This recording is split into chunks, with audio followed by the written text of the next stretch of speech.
랩핑 일반학 1장부터 진행하겠습니다. 1장에서는 물질을 구성하는 기본적인 입자입니다. 그 물질을 구성하는 기본적인 입자, 6페이지 보니까 원자, 분자, 이온이 있죠.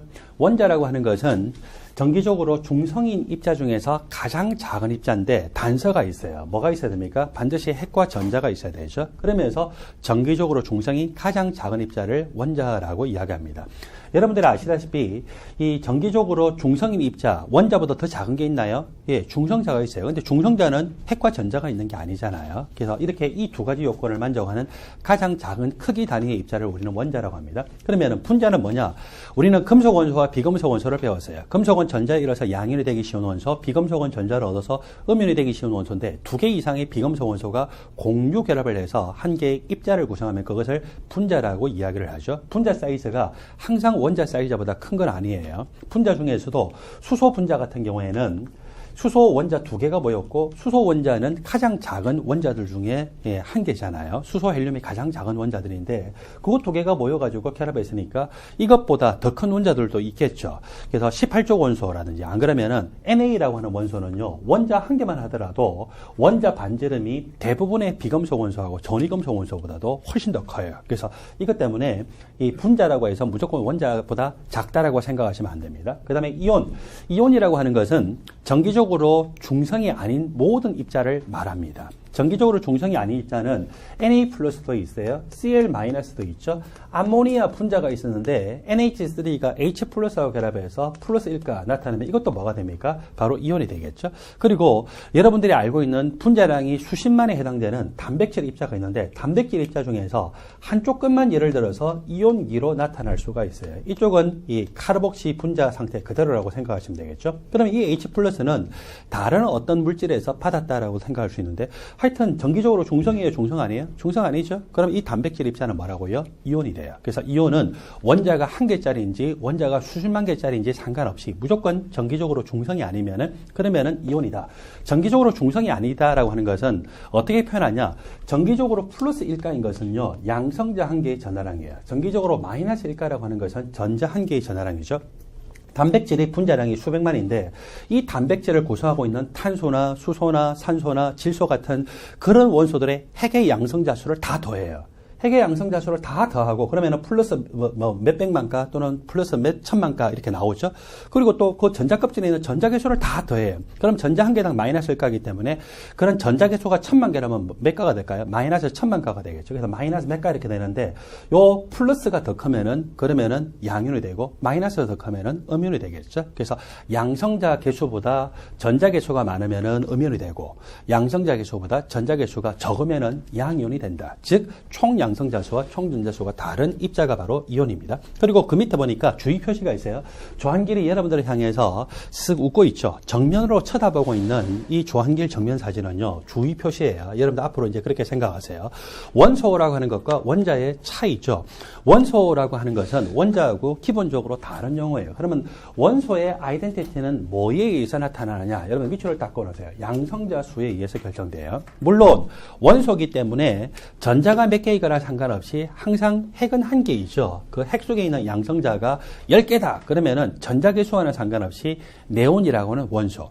11개가 되면은 그것은 Na, 즉 소듐이라고 나오고 나트륨이라고 그러죠. 나트륨이라는 원소가 되는데 원자 상태에서는 핵의 양성자 수와 전자계 수가 똑같죠. 그 다음에 질량수가 23인 걸로 봐서 양성자 개수가 11개인데 중성자 개수가 몇 개? 12개이죠. 합해서 몇 개가 됩니까? 23개죠. 그래서 이렇게 되는데 자 이거는 Na, 질량수가 23인 Na라고 하는 원소예요. 그런데 이것은 질량수가 24죠. 중성자 개수가 양성자 개수보다 한 개가 많은 게 아니라 몇 개? 더 두 개가 더 많아서 13개가 되면 합해서 몇 개? 24개죠. 그래서 이것도 뭐라고 합니까? 예, 나트륨 원소라고 표현을 해요. 단지 이것 두 개가 질량수가 다르기 때문에 무슨 관계?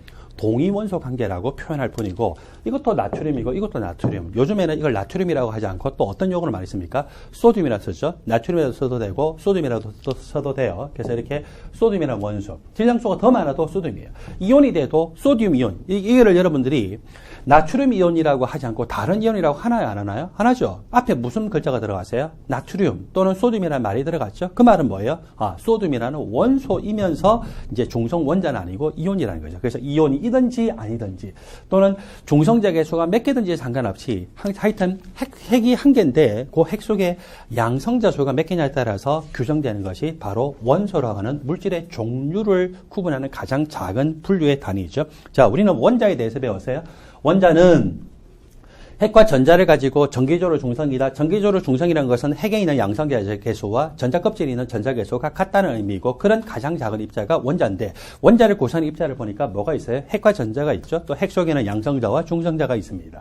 전자가 어떻게 발견되냐라고 하는 것을 봤더니 톰슨의 음극순간 실험이죠. 그래서 이 그림이고 이 그림에서 여기 마이너스 극이라고 표현되는데 또 이것이 음극이기도 해요. 음극에서 양극적으로 뭔가가 이게 떨어져 나가는 거예요. 그래서 그 광선의 흐름을 뭐라고 하냐면 음극에서 양극적으로 가기 때문에 음극선이다라고 표현하고 여기서 또 음극선이 직진해서 지나가는데 여기에 대해서 수직으로 전기장이나 또는 자기장을 도입했더니 휘어지죠. 어느 극으로 휘어지냐니까 플러스 극으로 휘어져요. 그러면은 플러스 극으로 휘어졌다는 것은 이 무슨 입자가 이 광선 빛을 내면서 흘러가는 것 같은데 그것은 플러스의 반대 전압이 뭐라고요? 마이너스 전압이겠구나. 그래서 그렇게 생각할 수 있고 여러분들 교재를 보니까 이 그림 바로 밑에 이 실험을 할 때 원래 톰슨이 실험을 하기 전에 기본적으로 어떤 내용을 알고 있었냐면 다음에 세 가지 물리적인 지식을 이용했어요. 먼저 전기장의 색이 이렇게 수직으로 뻗어 있는 존재하는 전기장의 세기가 크면 클수록 이 전자가 더 많이 휘어져요.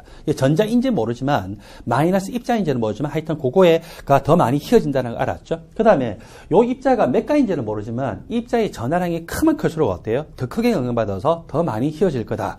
이제 이런 것들도 알고 그리고 입자의 질량이 작으면 작을수록 더 많이 휘어진다. 이거는 여러분들이 물리학적으로 원래 알고 있는 사실이죠. 그래서 이렇게 물리학적으로 원래 알고 있는 기억, 니은, 디귿의 사실을 이용을 해가지고 봤더니 이 선의 흐름에 이 선이 플러스 쪽으로 휘어지니까 마이너스 전하를 나타내는 어떤 입자의 흐름이 아니냐라고 생각했고 톰슨은 어디까지만 측정해요? 그곳에 한 개의 전하량을 측정한 것이 아니라 1g당의 전하량이 약 1.759 곱하기 10의 8승 쿨롱 정도다. 여기까지만 측정을 했었죠. 그런데 그 다음에 이어서 밀칸이라고 하는 사람의 유적 실험에 의해 가지고 저 전자의 전하량을 알 수가 있었어요. 여기다가 기름을 뿌리죠. 기름을 뿌리고서 이렇게 내려와요. 기름 뿌리고서 내려올 때 이 구멍이 있는 쪽으로 내려오는 것만 우리가 텔레스코프를 통해 가지고 확대를 해서 추적을 해서 보는데 X선을 딱 조사해요. X선을 조사했더니 X선이 기름 입자하고 충돌할 수도 있지만 기름 입자하고 충돌하기 전에 여기 공기 입자들하고 먼저 충돌을 하죠. X선은 고에너지 광자예요. 굉장히 에너지가 큰 빛이에요. 그러니까 공기 입자를 이온화시키면서 공기 분자에서 전자가 떨어져 나와서 공기 분자에서 전자가 이 사방으로 튀게 되겠죠. 그 전자가 튀었을 때 여기 기름 입자에 한 개가 튀게 되면은 기름이 원래 중성인데 몇 가가 될까요? 마이너스일까? 우연히 3개가 묻었어요. 그럼 몇 가가 될까요? 마이너스 3가겠죠. 그래서 이제 그렇게 될 거다라고 했는데 또 우연히 또 저렇게 실험해 보니까 저런 식으로 나타나더라 이거죠. 어떤 경우에는요. X선을 조사했는데 한 개도 전자가 안 묻었어요. 한 개도 전자가 안 묻으면 눈이 빠지라고 관찰하는데도 불구하고 다 떨어져 버리겠죠. 전하가 없기 때문에. 그런 일도 있을까 없을까요? 있을 수 있어요. 그래서 그런 일이 있지만 하여튼 전자가 이렇게 딱 튀어가지고 묻기만 하면은 그것은 마이너스일까 전자 2개가 묻으면 마이너스일까 이제 음전하를 나타내게 되고 그리고서 위에가 플러스고 밑에가 마이너스죠. 자, 이것도 물리적인 이 법칙, 물리적인 상식을 이용했는데 만일에 전자가 한 개가 묻으면 마이너스일까고 마이너스일까에 이 기름방울이 떨어지다 보면은 기름의 입자죠. 굉장히 작아요. 그냥 눈으로는 볼 수가 없어요. 그래서 텔레스코프로 관찰을 해야 되는데 요게 이렇게 쭉 떨어질 때 마이너스끼리 뭐가 생겨요? 반발력이 생기죠. 반발력이 생기니까 밀려나서 뜨게 되고 또 위쪽은 플러스니까 인력이 생겨서 이렇게 끌어당기게 되죠. 그렇지만 중력에 의해서 기름방울은 아래쪽으로 떨어지려고 해요. 기름방울이 아래쪽으로 떨어지려고 하는 힘하고 이 전기장의 인력하고 반발력에 의해서 뜨려고 하는 힘이 균형을 이루게 되면 이게 뜨겠죠. 그러면은 이 기름방울의 질량을 알아야 될 텐데 그러면 이제 이 기름의 입자가 우리 눈에는 안 보이지만 아주 미세한 입자가 뜨도록 하기 위해서 필요한 여기 전하량을 인가를 딱 했더니 얼마만큼 딱 인가하니까 떴더라 이거예요. 그럼 떴죠? 그러면 이제 얼마만큼의 전하가 필요한지를 알았죠? 그리고 나서 다시 이제 이 전압을 딱 끊게 되면은 기름방울이 아주 미세한 입자가 떨어지는데 아주 미세한 질량까지 측정할 수 있는 저울이 밑에 있어가지고 그 저울이 이 기름방울의 질량을 측정해요. 그러면 기름방울 질량이 얼마일 때 중력이장에서 내려오려고 하는 힘하고 그리고 이 전기장에 의해서 이 반발력, 인력에 의해서 뜨려고 하는 힘을 조사해 보면은 얘가 왜 뜨게 돼요? 전자가 묻어서 마이너스 음전하기 때문에 되죠. 그러면 얘가 마이너스 몇 가의 전하량을 나타낸가? 그게 원래 물리적으로 계산이 다 돼요. 그래서 그런 내용들은 여러분들이 물리학 교수님한테 물어보도록 하세요. 이미 여러분들 전자기학을 공부했으면은 전원 원리 주면 다 알고 있겠죠. 그렇게 해서 뭘 알았냐면은 이 전자가 몇 개 묻었는지는 모르겠지만, 하여튼 이 기름방울이 뜨게 만드는 데 필요한 전하량이 뭐의 정수배더라는 거예요? 1.602 곱하기 10의 마이너스 19승 쿨롱의 정수배다라고 하는 거를 알았어요.